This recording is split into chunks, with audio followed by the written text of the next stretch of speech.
You people are useless! You just let everyone pour in! What do you even do? Ma'am, I'm just trying to check out. Oh, you don't even care! Sitting on your phone while our town falls apart! I'm paying for my... You're a joke! Ma'am, please No! You need to hear this! don't touch me. I don't want you Coward! Take this! The mall security cameras captured everything. Every shopper with a phone captured everything. What Margaret Hollis didn't realize as she stormed through the entrance of Harmon's Home Goods on that Saturday afternoon, her face already tight with rage, her voice already climbing, was that the 34-year-old man in the federal uniform she was about to attack in front of a store full of witnesses had spent the last 7 years building a career specifically protected by the laws she was about to violate. Not as a desk officer, not as a paper pusher, as a U.S. Customs and Border Protection agent whose assault would be classified as a federal felony, investigated by the FBI and prosecuted in a courtroom where the full weight of federal law would be brought to bear against her. What happened next would be seen by more than 6 million people, trigger an FBI assault investigation, expose a woman who had spent years quietly nursing a hatred she never bothered to hide from the people close to her, and produce a $250,000 civil judgment, a federal felony conviction, and an 18-month prison sentence that would dismantle her entire life from the foundation up. But before any of that, there was a Saturday afternoon, a birthday gift, and a man who just wanted to buy something nice for his sister. At exactly 3:17 p.m. on a warm Saturday afternoon in Columbus, Ohio, Margaret Hollis, a 57-year-old woman from the suburb of Bexley, walked up to U.S. Customs and Border Protection agent Darius Cole and did something that would alter the course of both of their lives in ways neither of them could have anticipated. She didn't just complain.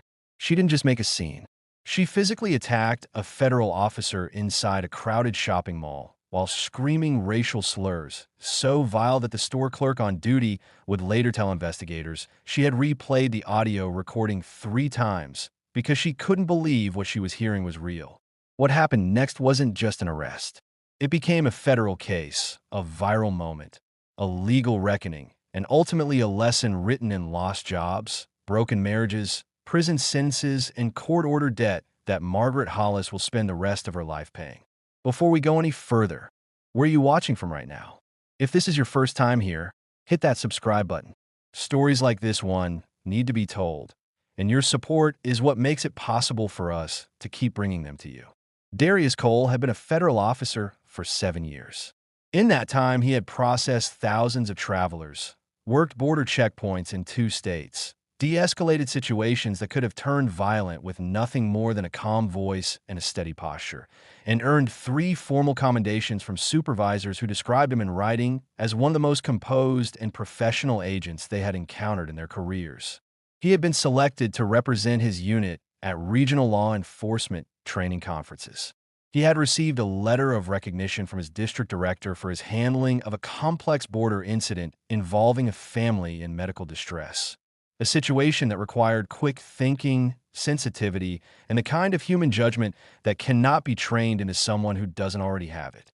He ran a weekend mentorship program for young men at a community center 3 miles from his apartment, giving up his Saturday mornings year after year because he believed that showing up consistently for those kids was one of the most important things he could do with his time. He had never discharged his weapon outside of a training environment.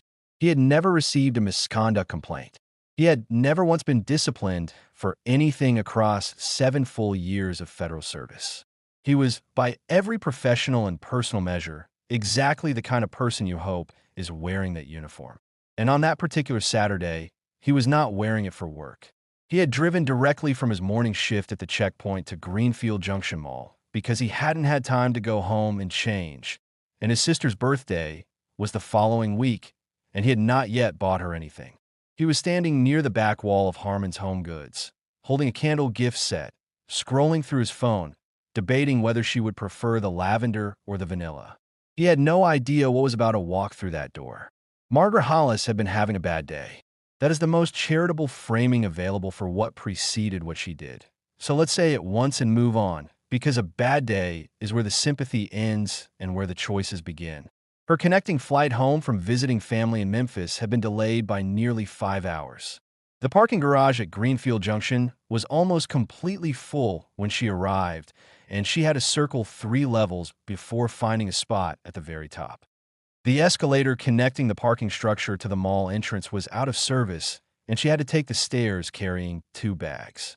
By the time she walked through the main door, she was behind on every errand she had planned. Her feet hurt, and her patience had been gone for hours. None of that is context for what followed. None of it is mitigation. The flight delay did not make her racist. The parking garage did not load hatred into her. Those things were the match. The fuel had been sitting there long before she ever got to the airport. At 3:14 p.m., Margaret entered Harmon's Home Goods on the 2nd floor. She saw Darius Cole standing near the back wall in his federal uniform. And in the space of about 3 seconds, she made a decision. Not an impulsive one, not an accident, not a momentary lapse in an otherwise clean record of human decency, but a decision, the kind that requires a person to look at another human being and consciously choose to treat them as a target. She walked directly toward him without slowing down. She opened her mouth and she began. She told him that Border Patrol agents were ruining the country. She said they were letting criminals pour across the border while real Americans suffered. She blamed him personally for everything she had decided he represented, as if he, standing in a home goods store holding a candle, were the singular author of every immigration policy she had ever resented. She said it loudly enough that Priya, the 22-year-old store clerk standing at the register on the opposite side of the store, heard every word. She said it loudly enough that 2 customers near the gift wrap display stopped what they were doing and turned around. The entire atmosphere of that small store shifted in an instant. Everyone in it could feel what was building. Darius did what 7 years of professional training had conditioned him to do. He kept his eyes on his phone. He took a quiet breath. He did not engage. He stepped toward the register to pay for the gift set and leave, because the correct response to provocation is to remove yourself from the situation, and that is precisely what he was attempting. He believed that if he completed the transaction and walked out, the whole thing would dissolve behind him. He was wrong. As he reached the counter and pulled out his wallet, Margaret grabbed his shoulder from behind with both hands and yanked him backward. Hard enough that Priya visibly flinched behind the register. Darius turned immediately, his training engaging before anything else had a chance to. He pulled free, created distance, raised both hands in a non-confrontational posture, looked her directly in the eye, and told her clearly and calmly not to touch him. He identified himself as a federal officer. He said he did not want any trouble. He kept his voice level. He kept his hands visible. He gave her every possible exit ramp from what she was in the process of building. She drove straight past every one of them. Margaret's response was to scream a racial slur at full volume in the middle of a busy retail store on Saturday afternoon. Loud enough that a couple walking past the entrance in the mall corridor outside stopped and looked in. Then she reached to the shelf beside her, picked up a ceramic essential oil diffuser, and threw it directly at him. It struck his left shoulder and shattered across the tile floor. Priya picked up the phone behind the register and dialed 911. Her hand was shaking badly enough that she misdialed the first time. A teenager near the front of the store raised his phone and began recording. He was not the only one. Before the police arrived, at least 3 separate customers had their devices pointed at what was unfolding in the middle of that aisle. What happened next was captured on 4 separate cameras. The store's 2 internal CCTV units mounted in opposite corners of the ceiling, the mall's wide-angle corridor camera just outside the entrance, and the teenager's phone, which would eventually become the version that spread to millions. Margaret charged at Darius and shoved him with both hands as hard as she could. Darius, trained in defensive tactics, kept his balance without difficulty. He raised his hand again. He told her to stop. He said again, for the 2nd time, that she was assaulting a federal officer. She looked at him, and she came at him again. This time she swung her large leather handbag at his head. The bag was heavy. Her keys, a tablet, and a full stainless steel water bottle were inside it, and when it connected with the right side of Darius's face, the sound was audible on the recording. Not muffled, audible. Darius stumbled sideways. His cheekbone began to swell almost immediately. His vision blurred for a moment. He told investigators afterward that the impact was significantly harder than he had anticipated, and that for a brief second he was not certain he was going to stay on his feet. That was when he made the decision to stop her. As Margaret drew back to swing the bag a second time, Darius caught her wrist and applied a standard federal restraint hold, controlled, measured, designed to immobilize without causing injury, to prevent the blow from landing. And the moment she felt his hand close around her wrist, Margaret Hollis pivoted her entire approach without missing a beat. She stopped attacking, and she started screaming that she was being attacked. She yelled for help from the other customers. She told anyone who would look at her that this man had grabbed her for no reason. She announced herself as the victim with complete conviction, as if the 4 cameras and the half-dozen witnesses in that room did not exist, as if the shattered ceramic on the floor had appeared there on its own, as if the bruise rising on Darius Cole's cheekbone was something she had simply noticed and not something she had produced. Priya, still on the line with the 911 dispatcher, reported exactly what she was witnessing in real time: that a woman had attacked a federal officer, thrown an object at him, struck him in the face with a handbag, and was now screaming that he was the aggressor. Quick question for everyone watching right now. Have you ever seen someone cause real harm to another person, get stopped, and then immediately flip the story and claim victimhood? Drop your answer in the comments. Because what Margaret was doing in those minutes is one of the most calculated moves a person can make in the middle of a public incident, and it almost never survives contact with 4 camera angles and 3 witnesses who have no reason to lie. Darius held her wrist with the minimum force required to prevent the next swing. He did not throw her down. He did not strike her. He did not hurt her. He held her wrist and he waited. But Margaret kept trying to kick him. She kept screaming. She kept directing slurs at him, at Priya, at anyone who met her eyes. Every word was being recorded on at least 3 devices simultaneously. None of it was ambiguous. None of it required interpretation. 2 mall security officers arrived at 3:19 p.m., followed by 2 Columbus Police Department patrol cars 2 minutes after that. The first officer through the door was a 12-year veteran who had responded to hundreds of disturbance calls and developed an instinct for reading a scene the moment he walked into one. He took in the full picture in about 4 seconds. Darius in his federal uniform holding the wrist of a screaming woman who was trying to kick him, ceramic shards on the floor, a toppled display rack, a shaking clerk on the phone in the corner, and several customers pressed against the far wall with their phones raised. He ordered them to separate. Darius released Margaret's wrist immediately and stepped back, both hands open and raised. Margaret lunged toward Darius the instant the hold was released. The officer stepped between them. He looked at Margaret and told her directly, "Stop," or she would be placed under arrest on the spot. Margaret made her second critical mistake of the afternoon. She looked at the officer and told him Darius had attacked her without provocation. She demanded that Darius be the one handcuffed. Priya spoke up from behind the register without being asked. She told the officer in clear terms that what Margaret had just said was false, that Margaret had initiated everything, had screamed racial slurs, had thrown an object, had struck the agent in the face with a handbag hard enough to injure him visibly, and that every second of it was on the cameras. The officer turned to the remaining customers. Every single one of them told the same story independently. Margaret started it. Darius had tried at every stage to walk away. The officer turned back to Margaret and informed her she was under arrest. That was when she made her third mistake. She ran. She did not get far. The second patrol officer, stationed near the store entrance, caught her before she cleared the doorway. They handcuffed her in the entrance of a home goods store in the middle of a shopping mall on a Saturday afternoon in front of a crowd that had gathered in the corridor when they heard the commotion. Margaret continued screaming the entire time. She directed slurs at the arresting officers. She kept insisting Darius should be the one in handcuffs. The officers completed the arrest without responding to any of it. Darius stood to the side, holding his hand against his cheek. The bruising was deep and already visible. The first officer came over and asked if he needed medical attention.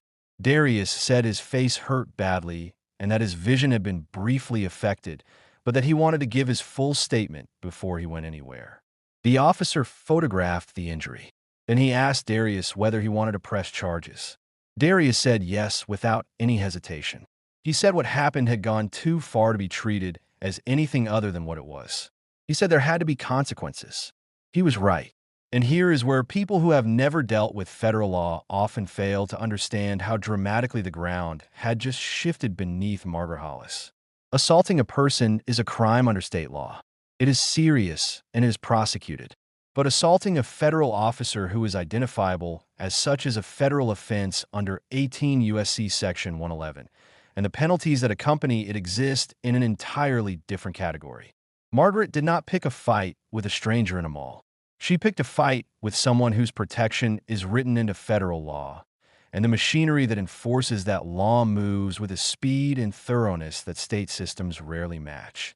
The Columbus police arrested Margaret on state assault charges and simultaneously called the FBI field office before they had finished processing the scene.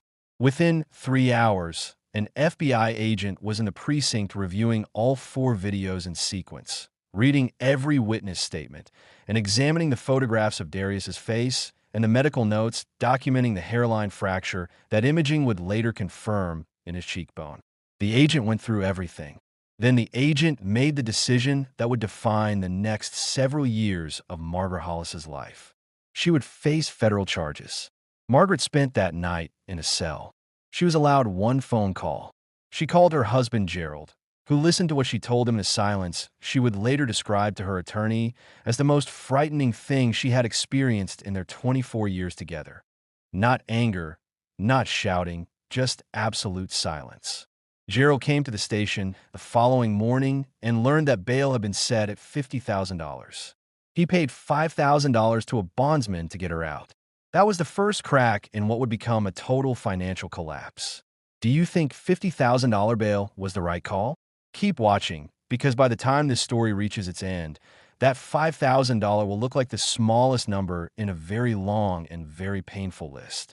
By Sunday evening, the story had reached a local Columbus news outlet through a source with knowledge of the arrest. By Monday morning, it was running on 2 regional television stations. By Tuesday, the teenager's phone video had been uploaded to social media and was spreading faster than anyone anticipated. By Wednesday morning, it had been viewed more than 6 million times.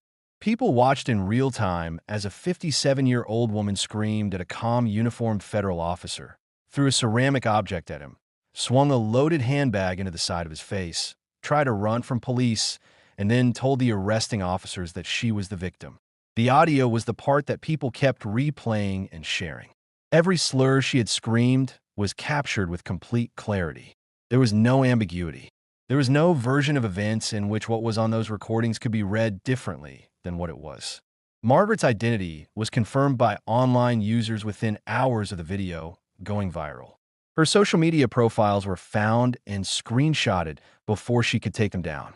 Her employer, a mid-sized mortgage lending company in Columbus where Margaret had worked as a loan processor for 11 years, began receiving calls and emails by Tuesday afternoon. By Wednesday morning, the volume had made a response unavoidable. The company issued a statement before 10 a.m. saying it does not tolerate racism or violence, that it holds all employees to the highest standards of conduct within and outside the workplace, and that Margaret Hollis was no longer employed by the organization, effective immediately. 11 years, gone before the week was out, Margaret learned she had been fired from a voicemail left by her direct supervisor while she was sitting at her kitchen table trying to figure out how to afford a private attorney. Darius, meanwhile, was navigating his own version of the aftermath, and it was not simple or linear. He took several days off work at the recommendation of both the department physician and his supervisors. The physical injury required follow-up care, but it was the part that doesn't appear on imaging that took longer to address. Darius had experienced racism before.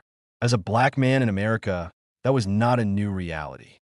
But being physically attacked in a public place in uniform, representing his country and his institution while just trying to buy a birthday gift after a shift, was different from anything he had carried before. It was not subtle. It was not deniable. It was a woman who had looked at him, made a judgment about what he was worth based on his skin, and acted on that judgment without hesitation or apparent remorse. He had nightmares about the moment the bag connected. He scanned rooms more carefully when he was in uniform. He found himself wondering, more than once, what people around him were thinking but not saying. His agency provided counseling. His supervisors checked on him consistently. His colleagues stayed close. The agency issued a formal public statement condemning the attack and making clear that assault on their personnel would be pursued to the fullest extent of federal law. It helped. It did not resolve it quickly. These things don't. The FBI filed federal charges 2.5 weeks after the incident. Assaulting a federal officer, a felony. Making false statements to law enforcement, both carrying potential prison sentences. Margaret's public defender sat across from her and told her the truth without cushioning it. For camera angles, 3 independent witnesses whose accounts aligned precisely. Clear audio, a hairline fracture documented by medical imaging. The 911 call in which the dispatcher could hear Margaret screaming slurs in the background in real time. There was no viable defense. The evidence was not the kind that leaves room for interpretation. But what many people following this story didn't fully understand, and what transformed Margaret's situation from very serious to genuinely catastrophic, was that the criminal charges were only the first layer. Darius Cole filed a civil lawsuit against Margaret in parallel with the federal criminal case.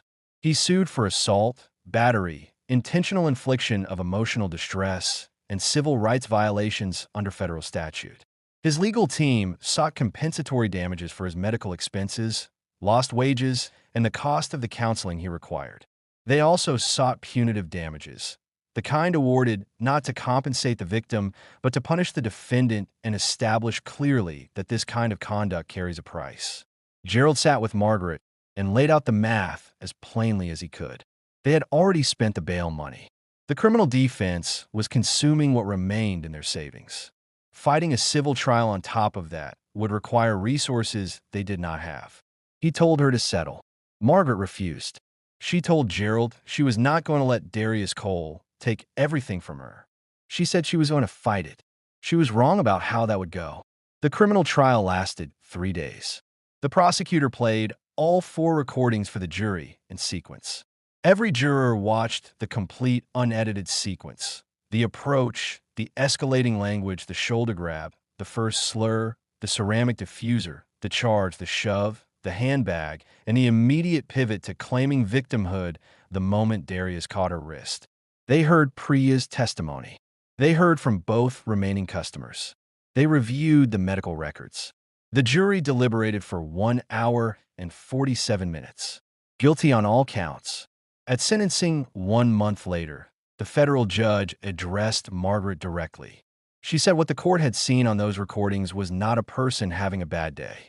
It was a person acting on beliefs she had carried for a long time and chose to express through deliberate and sustained racial violence against a man who had done nothing to deserve any part of it. Margaret Hollis was sentenced to 18 months in federal prison, ordered to pay a $12,000 criminal fine, and required to complete anger management and racial sensitivity counseling before supervised release. Gerald sat in the back row and did not look up when the sentence was read. The civil trial came 3 months later. Darius's team presented the full medical documentation. The emergency visit, the imaging confirming the fracture, the follow-up appointments, totaling just over $14,000 in medical costs alone. They introduced evidence of his lost wages during recovery. They brought in a licensed clinical psychologist who had treated Darius and testified about the documented psychological impact, the disrupted sleep, the hypervigilance in public spaces, the intrusive recollections, and what racially motivated violence does to a person's sense of safety and professional identity over time. Margaret's attorney argued she had nothing left to satisfy any judgment. The jury considered this for 2 hours and 40 minutes and returned a verdict of $250,000. $50,000 in compensatory damages and $200,000 in punitive damages. When the number was read aloud, Margaret put her face in her hands. Gerald sat 3 rows behind her and did not move. Are you still watching? If you believe real accountability matters, the kind that follows a person and cannot be negotiated away, hit that like button right now. Because here is what $250,000 looks like when you have nothing left to pay it with. It looks like a lien on your house. It looks like your retirement account being seized. It looks like your husband filing for divorce while you are in a federal facility because he cannot carry what your choices have cost him. It looks like walking out of prison with a felony conviction on your record and a $250,000 debt attached to every paycheck you will ever earn for the rest of your working life. Darius's legal team placed a lien on the property Margaret and Gerald owned. Gerald had been quietly consulting with a divorce attorney since before the criminal sentencing, and when the civil judgment was entered, he made his decision final. He filed for divorce 2 months into Margaret's sentence. He told family members that the marriage had survived a great deal over 24 years, but could not survive this. Not the act, not the exposure of it, and not the financial destruction that followed it. The divorce was finalized before Margaret's release.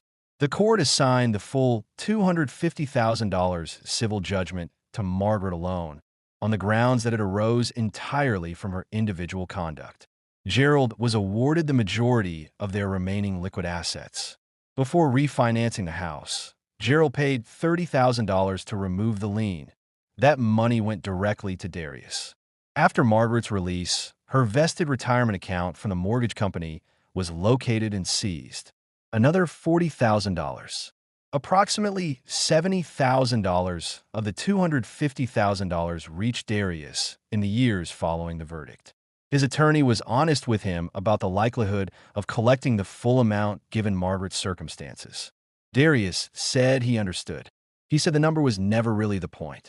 Inside the federal facility, Margaret completed the required programming. She attended the anger management sessions. She sat through the racial sensitivity counseling. She heard, in those group rooms, from women who had spent their entire lives absorbing what she had spent one Saturday afternoon delivering. She listened in a way that people tend to listen when they have no alternatives and nowhere else to be. Whether what happened in those rooms was a genuine reckoning or simply the response of a person who had lost everything and needed a way to understand it, no one outside of Margaret can honestly determine. People do sometimes change because consequences force them to look at themselves with complete honesty.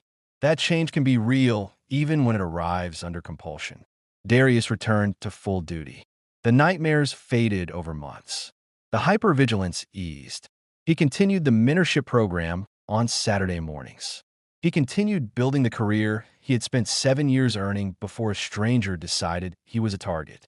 He said publicly, through a brief statement released by his agency, that what gave him the most peace was not the sentence and not the judgment, though both of those things mattered. What gave him peace was that the cameras were on. The witnesses told the truth. The people whose job it was to do their jobs did them. And the system, when it functions the way it was built to function, produced something that imperfectly and incompletely resembled accountability. But here is where this story earns its weight. Here is the question that the verdict and the sentence and the viral video and the 6 million views do not answer. Darius Cole got accountability. He got it because he was wearing a federal uniform, and that uniform gave his assault federal jurisdiction. He got it because the teenager's phone was already recording before the first officer arrived. He got it because 3 witnesses who had no reason to lie were standing in that store and did not look away. He got it because the evidence was so overwhelming, so documented, so audible, and so irrefutable that there was no version of events in which Margaret Hollis walks away from it. But what about the people for whom none of those conditions were present? What about the man who was stopped in the parking lot of a grocery store, asked to show identification he was not legally required to produce, complied anyway, was still placed in handcuffs, and filed a complaint that was reviewed by the same department that employed the officer who stopped him and was closed within 30 days? What about the woman pulled over on the highway 3 times in 4 months on the same stretch of road near her own neighborhood, whose complaints were documented and filed and never produced a single consequence for a single officer? What about the father who was followed through a department store by loss prevention for 45 minutes, purchased his items, left the store, was detained in the parking lot anyway, and was told when he asked for the incident report that no incident report had been generated because no incident had occurred? What about all of them? The ones who did not have a teenager with a phone already recording. The ones who did not have 3 independent witnesses. The ones who filed complaints that were processed by the same institution that was being complained about and emerged on the other side of that process exactly as they had entered it, except now with documentation that their complaint had been considered and found insufficient. Accountability should not depend on whether the person being wronged happens to be standing in front of 4 cameras when it happens. It should not depend on whether a teenager in the corner of the store had already raised his phone before the first blow landed. It should not depend on the presence of a 22-year-old clerk with the presence of mind to call 911 and stay on the line and report what she saw in real time with precision. A system that only produces accountability when the evidence is so total and so public that denial becomes impossible is not a functioning accountability system. It is a system that is waiting for conditions perfect enough to leave it no alternative. Darius Cole got justice because the conditions were perfect. The camera was on. The witnesses were present. The uniform gave his case federal jurisdiction. The video went to 6 million people before anyone had a chance to shape the narrative. All of those things aligned on a Saturday afternoon in a home goods store in Columbus, Ohio. And because they aligned, a man who was wronged got something that resembled a remedy. The real question is not about Darius Cole. Darius Cole had the cameras. He had the witnesses. He had the federal jurisdiction and the viral video and the evidence so clean and complete that it left no room for anything but what happened. The real question is about the people who came before him and the people who will come after him for whom none of those conditions are present. The man who was stopped and humiliated and sent home and told there was nothing to be done. The woman whose complaint was processed and closed and filed somewhere that it will never be read again. The ones who went home and told their families what happened and were believed by their families and not believed by the institution. The ones for whom the camera was not on. The ones who did not have a teenager standing in the right corner of the right room at the right moment. What about them? What about all of them? Accountability should not depend on perfect conditions. It should not depend on whether the moment happened to be recorded. It should not require 6 million viewers and a federal jurisdiction and a viral video and a teenager with a charge phone to produce a result that the system is supposed to produce on its own for every person who walks into it. A system that only answers for itself when the evidence is impossible to ignore is not an accountable system. It is a system waiting for evidence impossible enough to ignore. And the people it fails most reliably, the ones who are stopped and humiliated and sent home and told there's nothing to be done, are rarely the ones standing in front of 4 cameras when it happens. Darius Cole knew some of this before that Saturday afternoon. He had spent 7 years inside a federal institution. He understood how these systems work and how they fail. On the afternoon of March 15th, in a home goods store in Columbus, Ohio, he learned it in a way that no career ever fully prepares you for. Not in a briefing room, not in a training manual, not in a commendation letter, but in his own body, on his own face, in front of his own eyes. He will spend the rest of his life carrying that knowledge.